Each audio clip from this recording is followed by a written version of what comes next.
আলুর দম আমরা কম বেশি সকলেই খেতে খুবই পছন্দ করি। আর সেই আলুর দমই যদি একদম ভিন্ন স্বাদের বানানো হয় তাহলে কেমন হয় বলুন তো। নমস্কার বন্ধুরা, আপনাদের ঘোষ কিচেনে সকলকে স্বাগত জানাই। আজ আমি আপনাদের জন্য নিয়ে হাজির হয়েছি নিরামিষ সাদা আলুর দম। এই আলুর দমটি তৈরি করার জন্য আমি একটি স্পেশাল মশলা ব্যবহার করেছি আর একদম ভিন্নভাবে বানানোর চেষ্টা করেছি। আশা করি আজকের রেসিপিটি আপনাদের সকলেরই ভালো লাগবে। রেসিপিটি ভালো লাগলে চ্যানেলটি সাবস্ক্রাইব করার অনুরোধ রইল। তো চলুন দেখতে থাকুন। এই রেসিপিটি তৈরি করার জন্য আমি প্রথমে আলুটাকে সেদ্ধ করে নিয়েছি আর এইভাবে হাফ হাফ করে কেটে নিয়েছি। আলুটাকে যদি সেদ্ধ করে নেওয়া হয় তাহলে এই রেসিপিটা খুব কম সময়ের মধ্যেই আপনারা তৈরি করে নিতে পারবেন। এখানে 4 থেকে 5টা আলুকে সেদ্ধ করে খোসা ছাড়িয়ে নিয়েছি। আর এখানে নিয়েছি টমেটো আর ক্যাপসিকাম। টমেটো আর ক্যাপসিকামটাকে এইভাবে চৌকো চৌকো কিউবের মতো করে কেটে নিয়েছি। আর এখানে টমেটোর বীজটাকে আমি কেটে বাদ দিয়ে দিয়েছি। মশলার জন্য আমি কি কি উপকরণ নিয়েছি দেখে নিন। নিয়েছি 2 চামচ পরিমাণে চারমগজ, এটাকে 10 মিনিট মতো জলে ভিজিয়ে রেখেছি। আর যেহেতু নিরামিষ রেসিপি তাই আদা আর কাঁচা লঙ্কা এখানে নিয়ে নিয়েছি। এই রেসিপির জন্য আমি একটি স্পেশাল মশলা ব্যবহার করেছি, তো তার জন্য এখানে নিয়েছি 3টে শুকনো লঙ্কা, এলাচ, লবঙ্গ আর এর মধ্যে অ্যাড করব আমি গোলমরিচ, 10 থেকে 12টা মতো গোলমরিচ, 1 চামচ পরিমাণে গোটা জিরে আর গোটা ধনে ড্রাই রোস্ট করে নেব। তবে গ্যাসের ফ্লেমটা একদমই এই সময় লো রাখতে হবে, তাছাড়া মশলাগুলো পুড়ে যাওয়ার সম্ভাবনা থাকে। শুকনো লঙ্কার পরিমাণটা আপনারা নিজেদের স্বাদ অনুসারে বাড়াতে বা কমাতেই পারেন। মশলাগুলো ভালোভাবে ভাজা হয়ে গেছে, এবার আমি তুলে এটাকে ঠান্ডা করে গুঁড়ো করে নেব। আর এইদিকে দেখুন চারমগজ, আদা আর কাঁচা লঙ্কাকে আমি পেস্ট করে নেবো একসাথে। সামান্য পরিমাণ জল দিয়ে এটার একটা স্মুথ পেস্ট বানিয়ে নেব। এবার আমি ফ্রাই প্যানের মধ্যে দিয়ে দিচ্ছি সাদা তেল।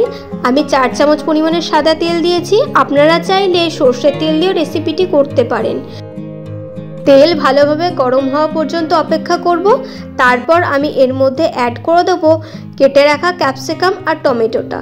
টমেটো আর ক্যাপসিকামটা ভাজার সময় গ্যাসের ফ্লেমটা হাই রাখতে হবে আর এটাকে কয়েক সেকেন্ডের জন্য ভেজে নিতে হবে। খুব বেশি সময় ধরে ভাজলে ক্যাপসিকাম আর টমেটোটা নরম হয়ে যাবে, তখন এটা খেতে ভালো হবে না। তাই কয়েক সেকেন্ড হাই ফ্লেমে নেড়ে চেড়ে ভেজে এটাকে তুলে নেব। আর এই সব কিছু ভাজার সময় কোনো রকমের লবণের ব্যবহার করা যাবে না। লবণ ব্যবহার করলে সবজিগুলো নরম হয়ে যাবে আর এর স্বাদটা একদম ভালো হবে না। এবার আমি ওই তেলের মধ্যে দিয়ে দিচ্ছি সামান্য পরিমাণে হিং। নিরামিষ রেসিপিতে একটু হিং দিলে তার স্বাদটা অনেকটাই ভালো হয়। হিংটাকে তেলের মধ্যে ভালোভাবে মিশিয়ে নেওয়ার পর সেদ্ধ করে রাখা আলুগুলোকে আমি তেলের মধ্যে ভেজে নেব।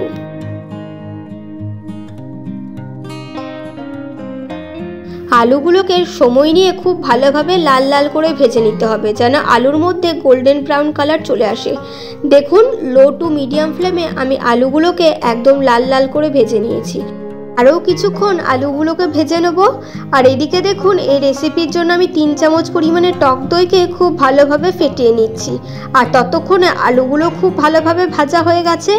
এবার আমি এর মধ্যে অ্যাড করে দিচ্ছি আদা, কাঁচা লঙ্কা আর চারমগজের যে পেস্টটা আমি প্রথমেই বানিয়েছিলাম সেটা। এই মশলাটাকেও খুব ভালোভাবে কষিয়ে নিতে হবে। মিক্সার জারে অনেকটাই মশলা ছিল, তাই আমি হাফ কাপ পরিমাণে জল দিয়ে সেই মিশ্রণটা এর মধ্যে অ্যাড করে দিলাম। এবার এই সমস্ত মশলাকে খুব ভালোভাবে সময় নিয়ে কষিয়ে নিতে হবে। মশলা যত ভালোভাবে কষানো হবে রান্নার স্বাদও হবে ততই বেশি। যতক্ষণ না পর্যন্ত এই মশলা থেকে তেল ছেড়ে আসছে ততক্ষণ পর্যন্ত মিডিয়াম ফ্লেমে এই সমস্ত কিছুকে আমি কষিয়ে নেব। আর এই সময় আমি এর মধ্যে অ্যাড করে দিলাম 1 চামচ পরিমাণে লবণ। লবণটা অবশ্যই আপনারা নিজেদের স্বাদ অনুসারে কম বা বেশি দিতে পারেন।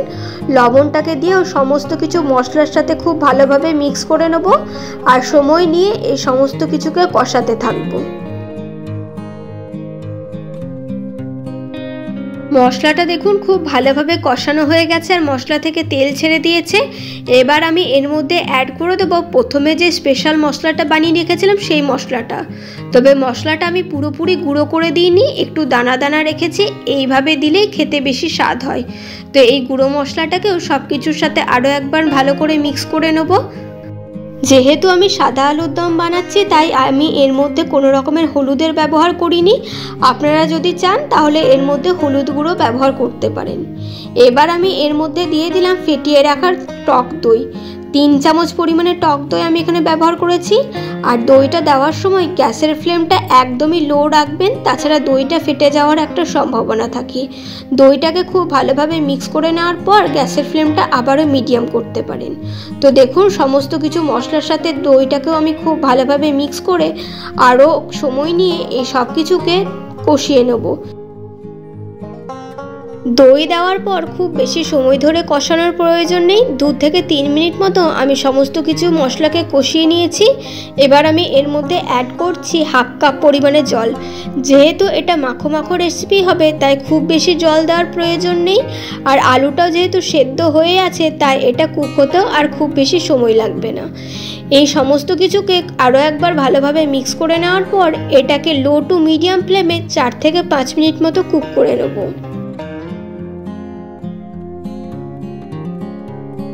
দেখুন গ্রেভিটা আগের থেকে অনেকটাই ঘন হয়ে এসেছে আর কালারটাও অনেকটা সুন্দর চলে এসেছে। এবার আমি এর মধ্যে অ্যাড করে দেবো সামান্য পরিমাণে চিনি। চিনিটা পুরোপুরি অপশনাল, তবে নিরামিষ রেসিপিতে সামান্য পরিমাণ চিনি দিলে স্বাদটা দ্বিগুণ হয়ে যায়। চিনিটাকেও আরও একবার মিক্স করে নেবো সব কিছুর সাথে। ব্যাস, এটা কুক হতে আর খুব বেশি সময় লাগবে না। আর সময় নিয়ে যেহেতু আমি সব কিছুকে কষিয়ে নিয়েছিলাম তাই আলুর মধ্যেও মশলার স্বাদ খুব ভালোভাবে ঢুকে যাবে। এবার আমি এর মধ্যে অ্যাড করে দেবো প্রথমেই যে ক্যাপসিকাম আর টমেটোটাকে আমি ভেজে রেখেছিলাম সেটা।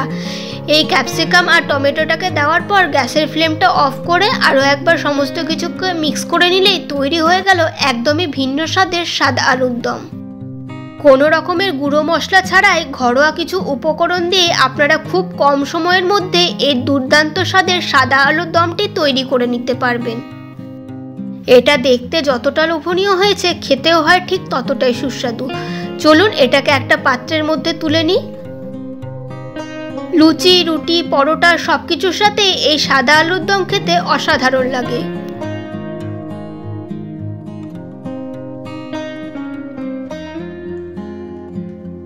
আপনারা অবশ্যই একবার এইভাবে বানিয়ে দেখবেন, এর স্বাদ অসাধারণ হয়। আশা করি আজকের আমার এই রেসিপিটি আপনাদের সকলেরই খুব ভালো লেগেছে।